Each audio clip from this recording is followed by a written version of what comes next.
Cell membrane भाई, आज हम सेल मेम्ब्रेन को पढ़ेंगे। सेल वाल पढ़ चुके हैं।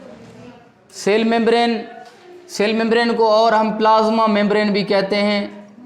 ये एक ही चीज़ के मुख्तलिफ नाम हैं, प्लाज्मा मेम्ब्रेन, और इसको प्लाज्मा लेमा भी कह सकते हैं। क्या कह सकते हैं? Plasma lemma. Lemma means layer, lemma means layer. अच्छा, सेल मेम्ब्रेन की डिफरेंट लोकेशन में on the depending on the type of cell different नाम हैं। जैसे कि आप कहेंगे सर सार्कोलीमा, मसल सेल में सार्कोलीमा कहाँ पे? ये मसल के सेल में, मसल सेल्स के अंदर। और न्यूरोलीमा कहाँ पे कहेंगे? न्यूरॉन के मेम्ब्रेन को। किसको कहेंगे भाई? न्यूरॉन के मेम्ब्रेन को। एक्सोलीमा कहेंगे जो एक्सोन होती है, एक्सोन की मेम्ब्रेन को। किसको कहेंगे? एक्सोलीमा। एक्सोलीमा भाई किसकी? एक्सोन की मेम्ब्रेन, एक्सोन की मेम्ब्रेन। आगे बात समझ में? तो एक ही चीज़ के ये मुख्तलिफ नाम हैं। अब सेल मेम्ब्रेन क्या है सर? सेल मेम्ब्रेन या प्लाज्मा मेम्ब्रेन, सेल मेम्ब्रेन ये क्या करती है? ये सराउंड करती है, सराउंड किसको? साइटोप्लाज्म को। ये साइटोप्लाज्म को सराउंड कर रही होती है। या इन जनरल में कहूँ, सेल मेम्ब्रेन सराउंड करती है प्रोटोप्लाज्म को। किसको सराउंड करती है? क्योंकि हमने पढ़ा है प्रोटोप्लाज्म क्या है? Nucleus and cytoplasm, nucleus and cytoplasm. तो साइटोप्लाज्म या प्रोटोप्लाज्म उसको कवरिंग देने के लिए, क्या देने के लिए? कवरिंग देने के लिए एक मेम्ब्रेन होती है, जिस मेम्ब्रेन को हम कहते हैं प्लाज्मा मेम्ब्रेन और सेल मेम्ब्रेन। प्लाज्मा मेम्ब्रेन और सेल मेम्ब्रेन। अगर मैं कहूँ ये जो कवरिंग होती है ये सेपरेट करती है। क्या करती है? सेपरेट करती है। कौन से? इंटरनल एनवायरनमेंट को एक्सटर्नल एनवायरनमेंट के साथ। सेल के इंटरनल एनवायरनमेंट को एक्सटर्नल एनवायरनमेंट से ये सेपरेट करती है। कौन? सेल मेम्ब्रेन या प्लाज्मा मेम्ब्रेन। अब कैसे बेटा? ये देखें, हमारे पास ये एक सेल है, ये इसकी न्यूक्लियस। अब ये जो मेम्ब्रेन है इसको क्या कहते हैं हम? Cell membrane. यहाँ पे ECF एक्स्ट्रा सेलुलर फ्लूइड, यहाँ पे इंट्रासेलुलर फ्लूइड, ऐसे ना, साइटोप्लाज्म। अब इन दोनों को, इंट्रासेलुलर और एक्स्ट्रा सेलुलर के बीच में क्या है? बैरियर है। तो मैं कह सकता हूं कि सेल मेम्ब्रेन इज बैरियर। ये क्या है? एक बैरियर है भाई। और हम क्या कहते हैं? ये नेचर में क्या है? सेमी परमिएबल है, सेमी परमिएबल, या क्या कहूं मैं? सेलेक्टिव परमिएबल भाई। अच्छा, सेल वॉल क्या है? फुली परमिएबल है, पार्शली है, या क्या है? फुली परमिएबल है। क्यों? वहां पे प्लाज्मोडेस्माटा थे सर। क्या थे? प्लाज्मोडेस्माटा थे। उसके आगे क्या है? सेल मेम्ब्रेन है। अब यहाँ पे इसको हमने कहा सेमी परमिएबल। सेमी परमिएबल मतलब कुछ चीज़ों को अलाउ करे, कुछ चीज़ों को अलाउ ना करे, कुछ चीज़ों को अलाउ करे, कुछ को अलाउ ना करे। इस प्रॉपर्टी पे इसको क्या कहेंगे? Semi permeable. और सर मैं कहूँ ये जो कवरिंग है या सेल मेम्ब्रेन है, ये बनी हुई है किसकी? लिपिड की। किसकी बनी हुई है? ये बनी हुई है प्रोटीन की। ये बनी हुई है किसकी सर? कार्बोहाइड्रेट्स की। और किसकी बनी हुई है? कोलेस्ट्रॉल की। ये जो मेन चीज़ें हैं ये मिलती हैं। कोलेस्ट्रॉल कुछ ऑर्गेनिज्म के सेल मेम्ब्रेन में होती है, कुछ में नहीं होती। It gives a fluidity to the cell membrane. Cell membrane को क्या देती है? ये फ्लूइडिटी देती है। अब लिपिड में आपने टाइप पढ़ा है गर्ल्स, कौन सी टाइप? फास्फोलिपिड। फास्फोलिपिड भाई।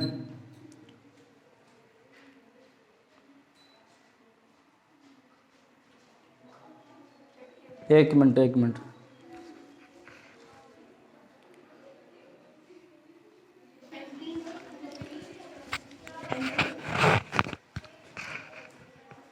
अच्छा, लिपिड में हम पढ़ चुके हैं कि फास्फोलिपिड जो भी हैं ये बायो मेम्ब्रेन्स बनाते हैं। क्या बनाते हैं?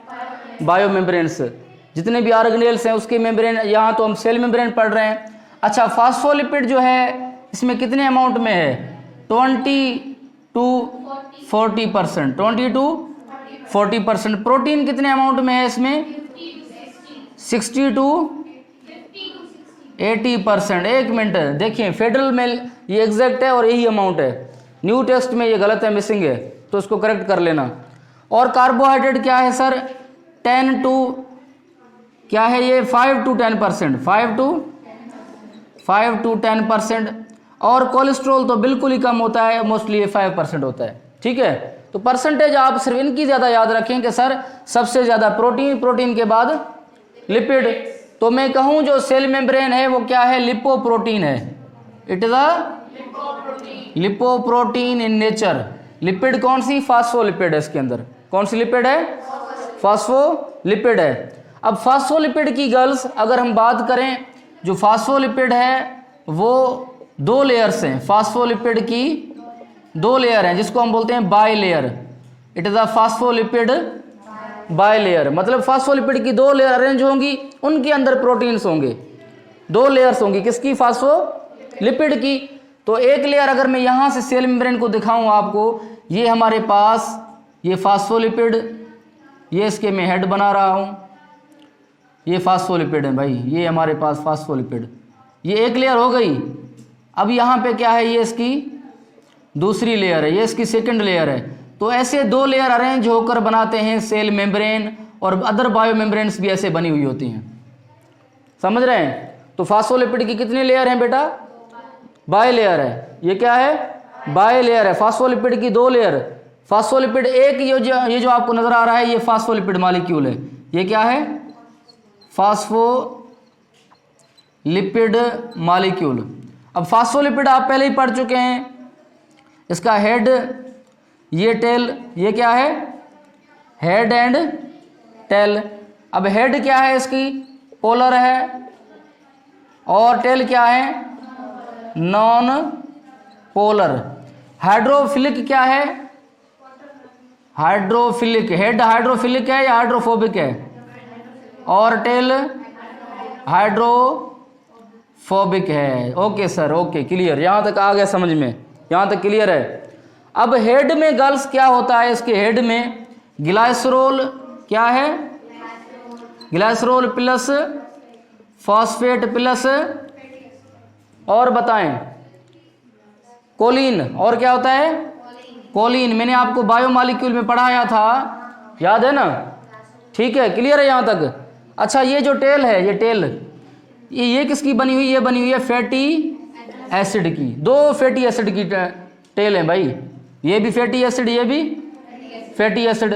2 फैटी एसिड, एक ग्लाइसरोल, एक फास्फेट, एक कोई ऑर्गेनिक कंपाउंड जैसे हो गया कोलिन हो गया। तो ये मिलके बनाएंगे फास्फोलिपिड। क्या बनाएंगे, फास्फोलिपिड। अच्छा, मेरा सवाल है यहाँ आपसे, choline put organic molecule, nitrogen containing organic molecule, ठीक है।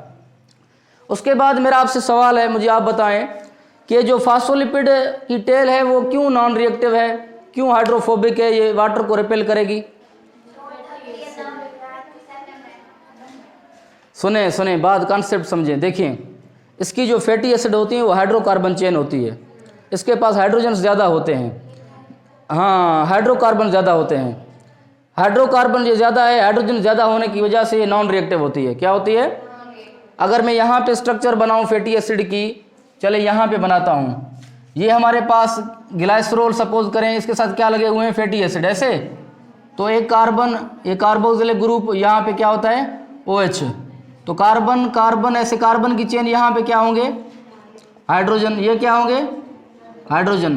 तो कार्बन के पास ज़्यादा हाइड्रोजन होंगे तो वो नॉन रिएक्टिव बनेगी। अब कोई बॉन्ड है क्या, कोई वैलेंसी है किसी के साथ रिएक्शन करने के लिए, नहीं है, रिएक्टिव नहीं है ये।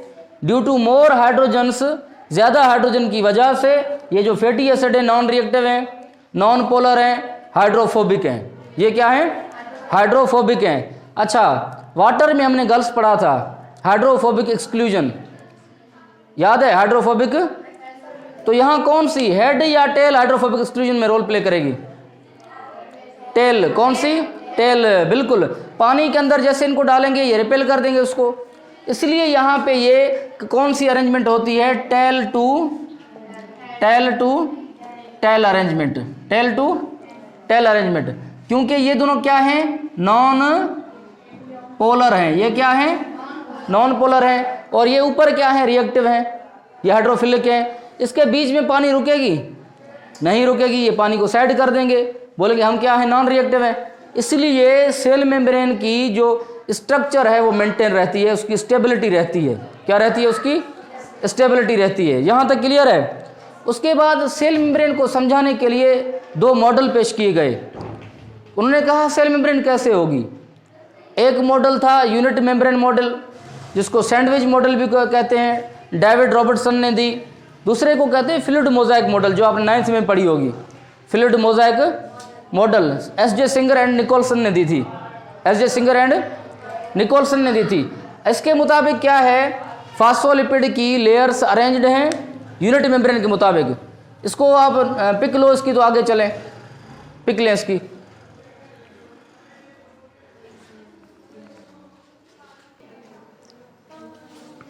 अच्छा, दो मॉडल की हमने बात की कि साइंटिस्ट ने, डिफरेंट सेल बायोलॉजिस्ट ने मेम्ब्रेन की स्ट्रक्चर समझाने के लिए कुछ मॉडल्स पेश किए गए। सबसे पहले जो मॉडल है उसको बोलते हैं यूनिट मेम्ब्रेन मॉडल। इसको और क्या कहते हैं? Sandwich model. क्या कहते हैं? Sandwich model. This was proposed by David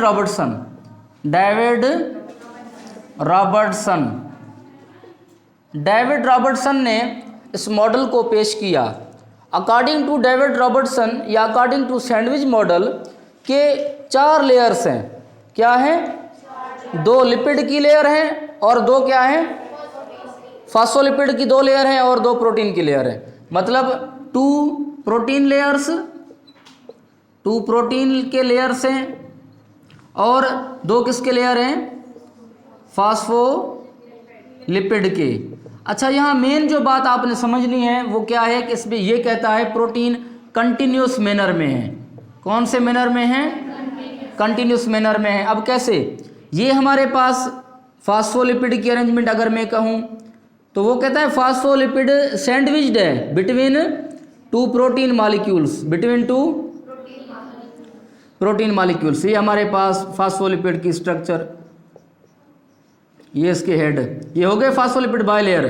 यहाँ तक तो ओके है। अब मसला कहाँ पे आ रहा है सर? ये देखिए, ये प्रोटीन के मॉलिक्यूल्स अरेंज आपस में, मतलब कंटिन्यूस मैनर में। तो अब ये हो गई सैंडविच्ड। इसको बोलते हैं सैंडविच मॉडल या यूनिट मेम्ब्रेन मॉडल। कितने लेयर? एक प्रोटीन की एक लेयर, दूसरी लेयर, और 2 फास्फोलिपिड की लेयर, 4 लेयर हो गई। अब फर्क क्या है, गलत है या सही है, बाद में समझते हैं, पहले फ्लूइड मोज़ाइक को सुने। अब दूसरी मॉडल है वो क्या है? Fluid mosaic model. ये किसने दिया था? एस.जे. सिंगर, ये तो सबको पता है, और निकोलसन, भाई इन दोनों ने दिया था। ठीक है। अब इसने क्या कहा? इसने कहा कि डेविड रॉबर्टसन आप गलत कह रहे हो भाई, प्रोटीन और लिपिड की लेयर हैं, बिल्कुल है, माना है हमने, 2 फास्फोलिपिड की लेयर है। जो प्रोटीन है वो डिसकंटिन्यूस हैं, वो लेयर की तरह नहीं है, वो कहीं कहीं पे मौजूद हैं।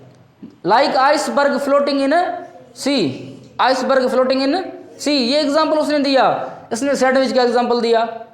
तो आइसबर्ग वाली एग्जाम्पल किसने दी? एस.जे. सिंगर निकोलसन ने। और सैंडविच की किसने दी?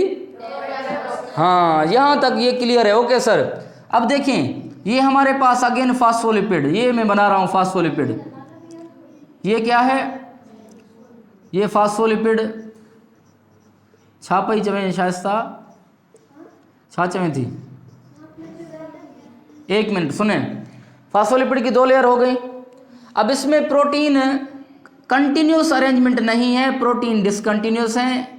यहाँ पे ये एक प्रोटीन, ये हो गई प्रोटीन भाई। कौन सी प्रोटीन? सपोज करें कोई चैनल प्रोटीन है, कोई पंप है, और यहाँ पे अगेन क्या होगी? फास्फोलिपिड। अगेन क्या है? फास्फोलिपिड। तो यहाँ अब आपको पता चल गया कि बिल्कुल सर प्रोटीन है, लेकिन वो कंटिन्यूस नहीं है, वो मोज़ाइक पैटर्न में है, मतलब प्रोटीन डिसकंटिन्यूस है। क्या है? डिसकंटिन्यूस है। अब यहाँ पे मसला क्या हुआ? देखें, ये जो दोनों मेम्ब्रेन थे ये ट्रांसपोर्ट के मुताबिक थे ना। यहाँ पे अगर कोई चार्ज मॉलिक्यूल आ रहा है, कोई पोलर मॉलिक्यूल आ रहा है, तो ये इसको तो क्रॉस करेंगे। इसको क्रॉस करेंगे, लिपिड को कैसे क्रॉस करें भाई? लिपिड बोले कि मैं नॉन पोलर हूँ, वापस जाओ, क्या करो, वापस जाओ। अब यहाँ पे क्या होगा, अगर कोई चीज़ यहाँ से आ रही है, लिपिड ने किया उसको रिपेल, तो वो क्या करेगी, प्रोटीन के जरिए आ जाएगी। तो मतलब ट्रांसपोर्ट को इजी बनाने के लिए उसने कहा कि जो फ्लूइड मोज़ेक मॉडल है वो सही है, यूनिट मेम्ब्रेन मॉडल क्या है, गलत है। Sir according to fluid mosaic model protein के दो किस्म हैं, एक है इंट्रिंसिक, क्या है, इंट्रिंसिक या एंटीगेरल प्रोटीन, और दूसरे क्या हैं, पेरीफेरल प्रोटीन या एक्सट्रिंसिक प्रोटीन। ठीक है, अब इंट्रिंसिक और एंटीगेरल क्या, ऐसे प्रोटीन जो सेल मेम्ब्रेन के बिटवीन मौजूद हैं, वो सेल मेम्ब्रेन में एम्बेडेड हैं, इसको कहेंगे एंटीगेरल। क्या कहेंगे, एंटीगेरल। अब जो पेरीफेरल माना साइड्स पे, या तो एक्स्ट्रा सेलुलर फ्लूइड की तरफ से या साइटोप्लाज्म की तरफ से, इनको मैं क्या कहूँ, ये क्या है, पेरीफेरल है। ये क्या है, ये पेरीफेरल प्रोटीन है भाई, या तो आउटसाइड या inside to the cell membrane. जो बीच में होंगे वो क्या होंगे, एंटीगेरल होंगे, वो क्या होंगे, एंटीगेरल होंगे। यहाँ तक क्लियर? अच्छा, transportation, what is transportation, movement of substances across the semi permeable membrane is called transportation. इस मेम्ब्रेन को मटेरियल क्रॉस करें, या अंदर आए या बाहर जाएं, इसको कहेंगे ट्रांसपोर्टेशन। ट्रांसपोर्टेशन के कितने टाइप हैं, दो टाइप हैं, एक्टिव एंड पैसिव। एक्टिव वो जिसमें क्या हो, एटीपी लगे, जिसमें क्या लगे, एटीपी यूज हो, एनर्जी यूज हो अगेंस्ट कंसंट्रेशन ग्रेडियंट।